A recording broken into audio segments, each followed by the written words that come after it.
existe plus de 100 milliards de galaxies dans l'univers visible et chaque petite galaxie contient approximativement 1 milliard d'étoiles. De plus, chaque grande galaxie en contient plus d'1 trillion. Beaucoup de ces étoiles possèdent des planètes et un grand nombre de ces planètes possèdent des satellites. Tous ces corps célestes suivent des chemins et des orbites très finement calculés depuis des millions d'années. Les étoiles, les planètes et les satellites tournent tous autour de leur propre axe, et ils tournent également avec le système duquel ils font partie.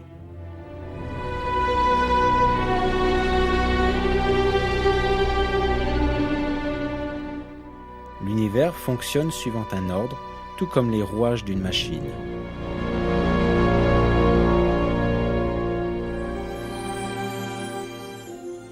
Le mouvement des corps célestes dans leurs orbites est basé sur un réglage très fin, à tel point que la moindre déviation dans leur chemin peut avoir des conséquences drastiques qui peuvent sonner la fin du système complet.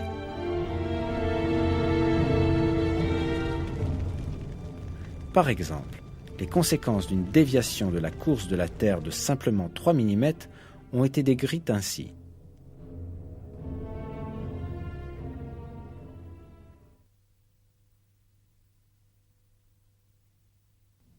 En effectuant sa rotation autour du Soleil, la Terre suit une orbite bien précise, de manière à ce que tous les 30 km environ, elle ne dévie que de 2,8 mm.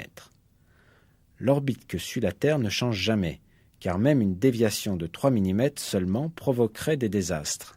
Si la déviation était de 2,5 mm au lieu de 2,8 mm, alors son orbite serait plus élevée et nous serions tous gelés. Si la déviation était de 3,1 mm, on brûlerait.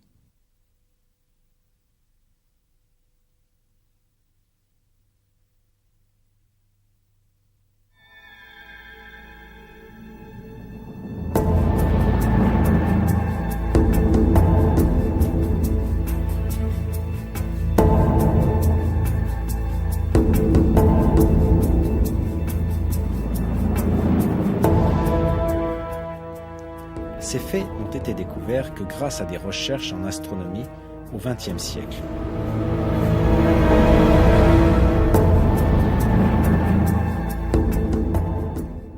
Pourtant, il a été révélé 14 siècles auparavant dans le Coran que les corps célestes tournent dans des orbites très précisément réglées.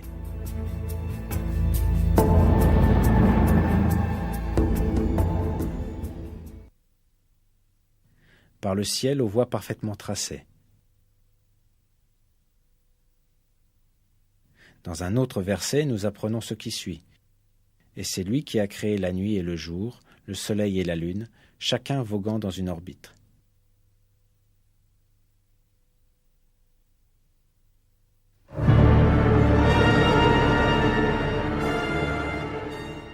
Selon les calculs des astronomes, le Soleil se déplace le long d'un chemin appelé l'apex solaire, dans le chemin de l'étoile Véga, de la même manière qui est révélée dans le Coran.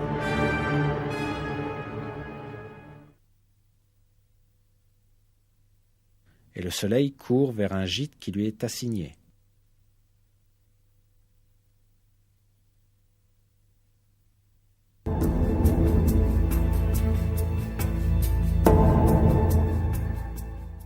À l'époque de la révélation du Coran, l'humanité ne possédait aucun télescope pour scruter l'espace lointain, à des millions de kilomètres de distance, ni des technologies d'observation ou la science moderne de la physique et de l'astronomie.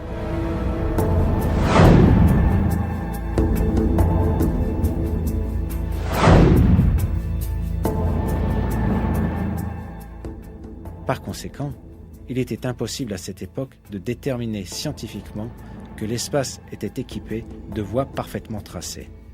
Cependant, ce fait est énoncé clairement dans le Coran, lequel est descendu à cette époque-là, car le Coran est la parole de Dieu.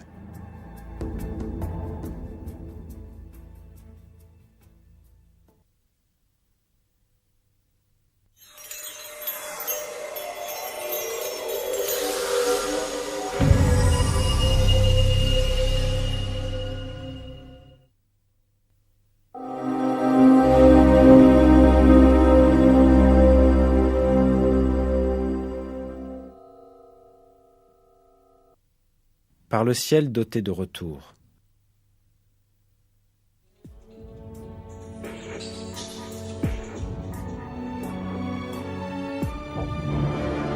Le mot rage, traduit par retour dans le verset, exprime aussi la notion de renvoi. Cela montre un fait scientifique important. L'atmosphère entourant la Terre est composée de plusieurs couches. Chaque couche sert à un but important pour le bénéfice de la vie sur Terre. Elles ont la fonction de repousser dans l'espace les matériaux ou les rayons auxquels elles sont exposées, ou de les laisser passer vers la Terre. Par exemple, la troposphère, 13 à 15 km au-dessus de la Terre, permet à la vapeur d'eau montant de la surface de la Terre de se condenser et de revenir sous forme de pluie. La couche d'ozone, la couche la plus basse de la stratosphère, à une altitude de 25 km, réfléchit les radiations nuisibles et la lumière ultraviolette venant de l'espace et les renvoie dans l'espace.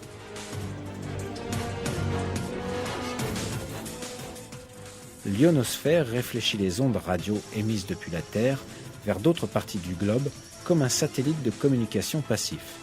Ainsi, elle rend possible les communications sans fil, les émissions de radio et de télévision sur de longues distances.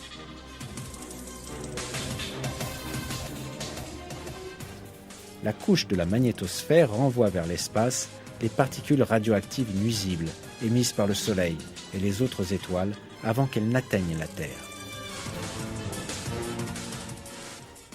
Le fait que cette propriété des couches de l'atmosphère, qui n'a été démontrée que récemment, fut annoncée il y a des siècles de ça dans le Coran, confirme une fois de plus que le Coran est la parole de Dieu.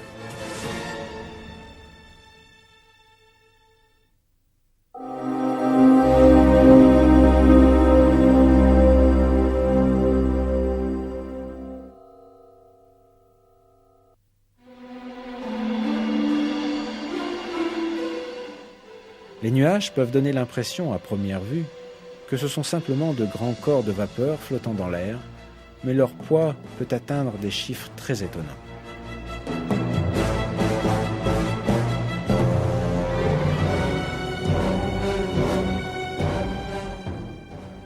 Par exemple, un cumulonimbus, connu comme le nuage d'orage, peut contenir jusqu'à 300 000 tonnes d'eau.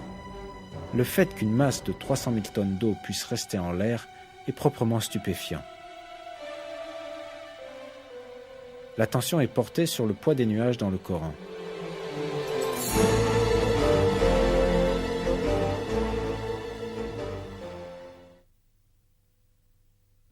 C'est lui qui envoie les vents comme une annonce de sa miséricorde. Puis, lorsqu'il transporte une nuée lourde, nous la dirigeons vers un pays mort de sécheresse, puis nous en faisons descendre l'eau, ensuite nous en faisons sortir toute espèce de fruits.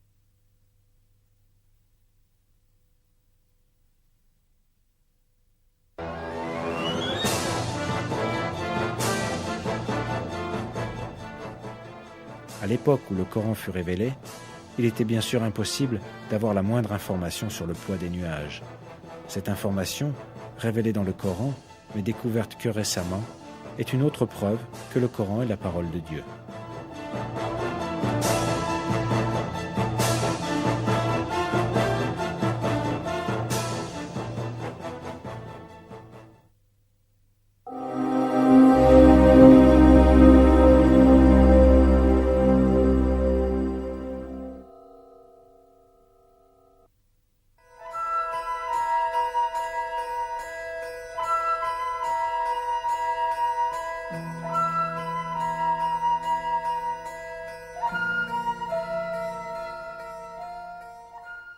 Dans les colonies d'abeilles où chaque abeille est affectée à une tâche spécifique, la seule exception concerne l'abeille mâle.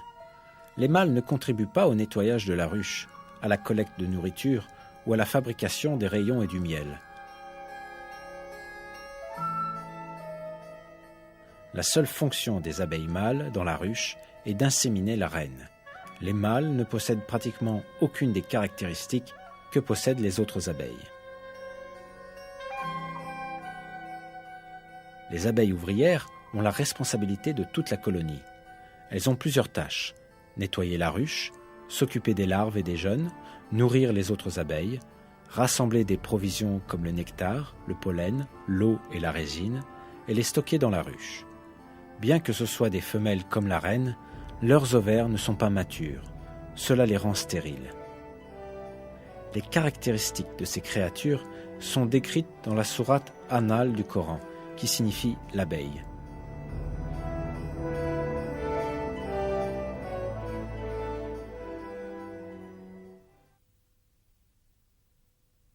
Et voilà ce que ton Seigneur révéla aux abeilles. Prenez des demeures dans les montagnes, les arbres et les treillages que les hommes font, puis mangez de toute espèce de fruits, et suivez les sentiers de votre Seigneur, rendus faciles pour vous. De leur ventre sort une liqueur, aux couleurs variées, dans laquelle il y a une guérison pour les gens. Il y a vraiment là une preuve pour des gens qui réfléchissent.